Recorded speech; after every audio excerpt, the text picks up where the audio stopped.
సంవత్సరాల తరబడి ఎన్ని మందులు వాడినా మీ మోకాల నొప్పులు తగ్గట్లేదా? ప్రాణ పెయిన్ క్లినిక్ లో అత్యాధునిక చికిత్స. నమస్తే, welcome to Suman TV. AP assembly elections లో జనసేన పార్టీ పోటీ చేసి అన్ని స్థానాలను కూడా విజయకేతనం ఎగురవేసింది. అలాగే జనసేన అధినేత పవన్ కళ్యాణ్ పిఠాపురం నుంచి పోటీ చేసి భారీ మెజారిటీ తోటి గెలుపొందిన తర్వాత మొట్టమొదటిసారిగా ఇప్పుడు పిఠాపురంలోని 3 రోజుల పాటు పర్యటన చేపట్టబోతున్నారు. అందులో భాగంగానే పెన్షన్లు పంపిణీ అనేది ఈ రోజు చేపట్టబోతున్నారు.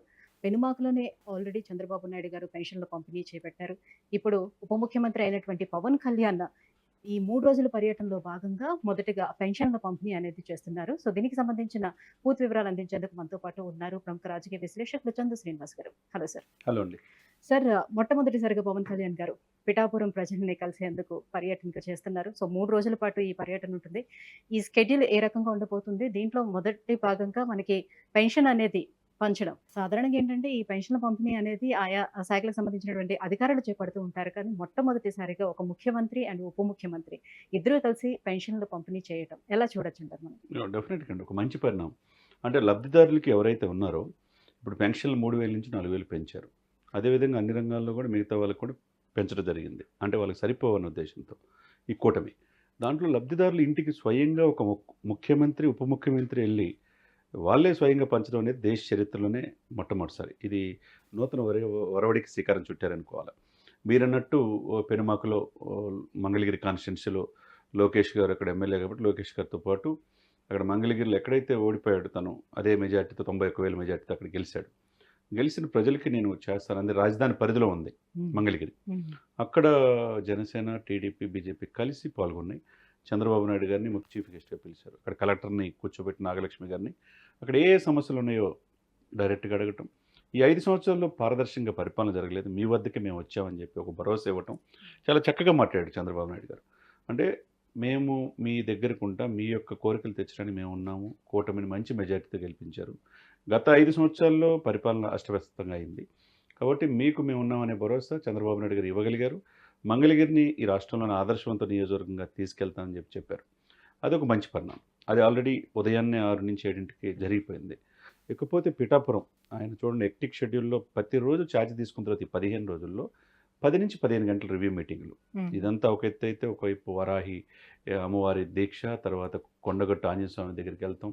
తెలంగాణలో కూడా అడుగుపెట్టిన తర్వాత వేలాది మంది ఆయన్ని స్వాగతం పలకటం. అక్కడి నుంచి మళ్ళీ మంగళగిరి వెళ్ళి మళ్ళీ ఈరోజు ఉదయాన్నే పిఠాపురం వెళ్ళారంటే పిఠాపురం ప్రజలు కూడా 1000 కళ్ళతో ఎదురు చూస్తున్నట్టుగా మేము గెలిపించుకున్న మా ఎమ్మెల్యే గారు ఎప్పుడు వస్తారని ఎదురు చూస్తున్నారు. ఇది గొల్లపురంలో ఉదయం ఇప్పుడు స్టార్ట్ అయింది, జరుగుతూ ఉన్నది. నిజంగా ఒక మంచి ఇదికి నాంది పలికారు. స్వయంగా ముఖ్యమంత్రి ఉప ముఖ్యమంత్రి ప్రజల దగ్గరికి వెళ్తామంటే ఇంత పారదర్శకంగా గతంలో ఏ ప్రభుత్వం చేయలే. అంటే ఎక్కడ అరమరికలు లేకుండా చంద్రబాబు నాయుడు గారు ఒక వర్క్ డిస్ట్రిబ్యూషన్ చేసుకున్నారు. రాజధాని ఏ విధంగా పూర్వవైపును తీసుకురావాలి అమరావతికి అనేది, అదే సమయంలో పోలవరం ఎలా పూర్తి చేయాలనేది ఒక స్ట్రాంగ్గా నిర్ణయం తీసుకున్నాడు. అదేవిధంగా వివిధ శాఖల మీద పనితీరు, ప్రభుత్వ కార్యకలాపాలు ప్రజల దగ్గరికి ఎలా వెళ్ళాలి గ్రాస్ రూట్లో అనేది డిప్యూటీ సీఎంగా పవన్ కళ్యాణ్ గారు తీసుకున్నారు. ఎక్కడ వేరియేషన్స్ లేకుండా మంచి సుపరిపాలన అందిస్తున్నారు. సో నెక్స్ట్ ఇంకా 2 డేస్ ఈ 2 రోజుల్లో కూడా ఇంకా ఎటువంటి కార్యక్రమాల్లో పాల్గొనే అవకాశం కనిపిస్తుంది? డెఫినెట్గా మీరు చెప్పినట్టుగా ఫస్ట్ కార్యక్రమం అయిన తర్వాత పెన్షన్స్ కూడా ఇది కూడా చాలా మంది భారీగా పెన్షన్స్ కూడా పెంచడం జరిగింది. అది కూడా ఒకసారి ప్రజలకు కూడా చాలా మంది తెలియాలా. ఎందుకంటే వృద్ధులకి కాడి నుంచి చేనేత కార్మికులు, కల్లుగీత కార్మికులు, మత్స్యకారులు వీళ్ళంతా వివిధ కళాకారులకి, వికలాంగుల వరకు అక్కడ వికలాంగులు తీసేస్తే అక్కడ డప్పు వాయిద్యకారుల వరకు 3,000 ఉన్న పెన్షన్ 4,000 పెంచారు. ఇది మంచి పరిణామం. ఆ తర్వాత చూసుకోండి ఎవరైతే కళాకారులు ఉన్నారో వాళ్ళకి 3,000 నుంచి 4,000 పెంచారు. వికలాంగులకి కుష్ఠవ్యాధి వాళ్ళకి ఒకేసారిగా 3,000 నుంచి 6,000 పెంచారు. అంటే డబల్ చేశారు. ఇకపోతే పూర్తిగా వీల్ చైర్కే పరిమితం అయిపోయి దీర్ఘకాలిక వ్యాధులతో బెడ్కే రిటర్న్ అయిన వాళ్ళకి అది 5,000 నుంచి 15,000 పెంచడం అనేది మంచి ఊరట. అంతే కదండి. అంటే ఒక జాబ్ చేస్తున్న మాదిరిగానే వాళ్ళకి ఒక జీతం వస్తున్న మాదిరిగానే ఆ విధంగా కలిగించడం మామూలు విషయం కాదు కదా. తర్వాత దీర్ఘకాలిక వ్యాధులు బోధకాలు కావచ్చు, తర్వాత కిడ్నీ కాలేయం సంబంధించిన వ్యాధులు వాళ్ళకి 5,000 ఉన్నది 10,000 చేశారు. ఇవన్నీ చాలా అంటే ఏది ప్రజలకు చేస్తే బెనిఫిట్ అవుద్ది, వాళ్ళు హ్యాపీగా ఫీల్ అవుతారని దాదాపు ఇప్పుడు 53 లక్షల మందికి పింఛన్స్ ఇవ్వటం అంటే దానివల్ల సంవత్సర కాలంలో 1,00,000 కోట్ల పైనే వీళ్ళకి బడ్జెట్ అవుతుంది ఎంత వేసుకున్నా కానీ. ఆ విధంగా ముందు తీసుకున్న నిర్ణయాన్ని మనం అప్రిషియేట్ చేయాలి. ఇకపోతే మీరు అన్నట్టు పవన్ కళ్యాణ్ గారు ఈరోజు జరిగే పిఠాపురంలో గొల్లప్రోల్లో ఆయన పెన్షన్స్ ఇవ్వటం, అవన్నీ అయిన తర్వాత అభివృద్ధి కార్యక్రమాలు రివ్యూ ఆ యొక్క నాయకులతో మాట్లాడటం, తర్వాత రేపు కాకినాడలో రివ్యూ మీటింగ్ అనేది చాలా క్లియర్ కట్గా వాళ్ళు కూడా ఇచ్చారు. చూస్తే కనుక ఈరోజు గొల్లప్రోలు అయిపోయిన తర్వాత మధ్యాహ్నం చేబ్రోల్లో పిఠాపురం సైనికులతో అదే జనసేన వాళ్ళతో మాట్లాడటం, కాకినాడ కలెక్టరేట్లో రేపు 2వ తారీఖు ఉదయం కలెక్టర్ గారితో రివ్యూ మీటింగ్లు, యాజ్ ఏ రివ్యూ గ్రామీణాభివృద్ధి శాఖ, పంచాయతీరాజ్ శాఖ కదా అన్ని శాఖల అధిపతులతో మీటింగ్. అంటే రాష్ట్ర వ్యాప్తంగా ఎలా జరుగుతుంది, ముఖ్యంగా కాకినాడ పరిధిలో ఎలా జరుగుతుంది.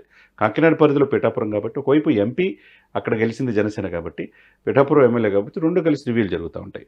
దాంతోపాటు రివ్యూ మీటింగ్ అయిన తర్వాత అటవీ పర్యావరణానికి సంబంధించిన మీటింగు, తర్వాత మా జనసేన ఎమ్మెల్యేలతో మీటింగు, తర్వాత టీడీపీ బీజేపీ వాళ్ళతో మీటింగు. అంటే ఎక్కడ గ్యాప్ లేదు. ఇక 3వ తారీఖు వచ్చి ఉప్పాడ దగ్గర ఫీల్డ్ విజిట్ ఉంటుంది. ఉప్పాడిని పర్యాటక ప్రాంతం చేస్తా అన్నాడు. ఎందుకంటే ఉప్పెన్ లాంటి సినిమాలు తీసిన ఈ ఉప్పాడిని ప్రకృతి రమణీయతకి మారుపేరుగా తీసుకు అంటే ఎక్కువగా టూరిజం స్పాట్ చేస్తానని వాగ్దానం చేశాడు. ఈ దేశానికి తలమానికం చేస్తున్నాడు, అది కూడా చేయడానికి అవకాశం ఉంటుంది. ఇకపోతే 3వ తారీఖు అది అయిన తర్వాత మధ్యాహ్నం సాయంత్రం 4 గంటలకు పిఠాపురంతో బహిరంగ సభతో ఈ 3 రోజుల పర్యటన పిఠాపురం ప్రజలకి, పిఠాపురం ఎమ్మెల్యేగా మొదటిసారి అడుగు పెడుతున్నారు కాబట్టి ఆయన్ని స్వాగతం పలికే ఏర్పాట్లు చేశారు.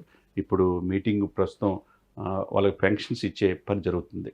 ఇది ఒక మంచి ఎప్పుడెప్పుడు ఆయన ఎదురు చూస్తున్న అభిమానులకు కావచ్చు, కార్యకర్తలు కావచ్చు, 3 పార్టీల వాళ్ళు కూడా పవన్ కళ్యాణ్ గారు వస్తున్నారు గోదావరి జిల్లా అని చెప్పేసి. ఎలక్షన్ అయిపోయిన తర్వాత ఇదే వెళ్తాం కాబట్టి అధికార గోదావరిలో ఉప ముఖ్యమంత్రి హోదాలో గోదావరి జిల్లాలకు, అందులో గోదావరి జిల్లాలు 2 కూడా ఆయన చెప్పినట్టుగా 34 ఈ కూటమికి వచ్చినాయి. అధికార పార్టీకి 0, ఈస్ట్ గోదావరిలో 0, వెస్ట్ గోదావరిలో 0. రకంగా గోదావరి జిల్లాలకు మంచి మెజార్టీ ఇచ్చారు కాబట్టి వాళ్ళని జాగ్రత్తగా చూసుకుంటున్నారు అన్ని విధాలు. అంటే ఒకప్పుడు ఓన్లీ ముఖ్యమంత్రి పదవి మాత్రమే ఉండేది కాబట్టి, ఉప ముఖ్యమంత్రికి అప్పుడు లేదు కాబట్టి అన్ని శాఖలకు సంబంధించిన ప్రతిదీ కూడా ముఖ్యమంత్రి పైన భారం ఉండేది. కానీ ఇప్పుడు ముఖ్యమంత్రి, ఉప ముఖ్యమంత్రి అందులోనూ కూడా ఇద్దరు సమర్థవంతులైనటువంటి నాయకులు ఇద్దరు ఉండడం మూలంగా అన్ని శాఖలని పూర్తి స్థాయిలోనే కవర్ చేసే అవకాశం ఎంతవరకు మనకు కనిపిస్తుంది, అందరికీ న్యాయం చేసే అవకాశం ఎంతవరకు? డెఫినెట్గా కదండి. ఇప్పుడు ఒకటి ఐటీ శాఖ, ఎడ్యుకేషను లోకేష్ గారు తీసుకున్నారు. తను ఐటీలో మంచి ప్రావీణ్యం, ఎడ్యుకేషన్ కూడా యూనివర్సిటీలు అస్తవ్యస్తం చేశారు, వైసీపీ కార్యాలయాలుగా చేశారు రాష్ట్రంలోని అన్ని యూనివర్సిటీలు, అన్నీ కూడా ప్రక్షాళన నడిపించాలి. ఒకవైపు లోకేష్ బాధ్యత అది, ఒకవైపు చంద్రబాబు నాయుడు గారు లా అండ్ ఆర్డర్ ఆయన చేతిలో ఉంది, హోంశాఖ ఆమె దగ్గర ఉన్నా. కానీ ఈరోజు మాట్లాడిందంటే ఉదయం అండి చాలా క్లియర్ కట్గా ఎవరైతే ఆడపిల్లలు వేధిస్తారో వాళ్ళకి మేము తీసుకునే చర్యలు చాలా కఠినంగా ఉంటాయి అన్నారు. వాళ్ళు కనపడరన్న అంటే ఏదైనా కానీ చేస్తాం, వాళ్ళని శిక్షలు కఠినంగా వేస్తాం. 1999లో నేను ఎలా ఉన్నానో ఇప్పుడు అట్లా చూస్తారని చెప్పి వ్యాఖ్యానించాడు. అంటే లా అండ్ ఆర్డర్ విషయంలో, ఆడపిల్లల విషయంలో ఎక్కడ ఒక ఇన్సిడెంట్ జరిగినా వాళ్ళని ఏరిపారేస్తారని చెప్పాడు. అది చంద్రబాబు నాయుడు గారు తీసుకున్నారు. ముందు ప్రక్షాళన చేయాలి కాబట్టి రాజధాని విషయం, పోలవరం విషయంలో ఆల్రెడీ అమెరికా నుంచి, రష్యా నుంచి, కెనడా నుంచి నిపుణులు వచ్చారు. కాపర్ డ్యామ్ ఏంది, ఎత్తు ఏంటి, అవన్నీ కూడా పరిశీలిస్తున్నారు. ఎక్కడ ఆగిపోయింది, ఎప్పుడు పూర్తి చేయాలనేది అవన్నీ ఆయన చూసుకుంటున్నాడు.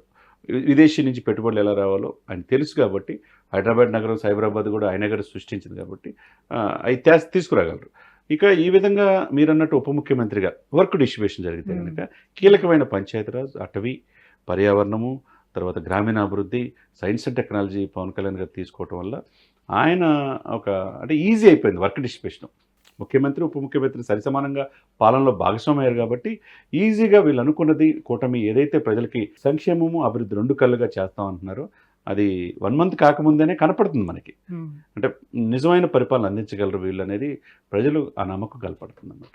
Right, thank you so much sir, మీ విశ్లేషణ అందించినందుకు. సుమన్ టీవీలో మీ పర్సనల్ అండ్ బిజినెస్ ప్రమోషన్స్ కోసం కింది నెంబర్కి కాంటాక్ట్ చేయండి.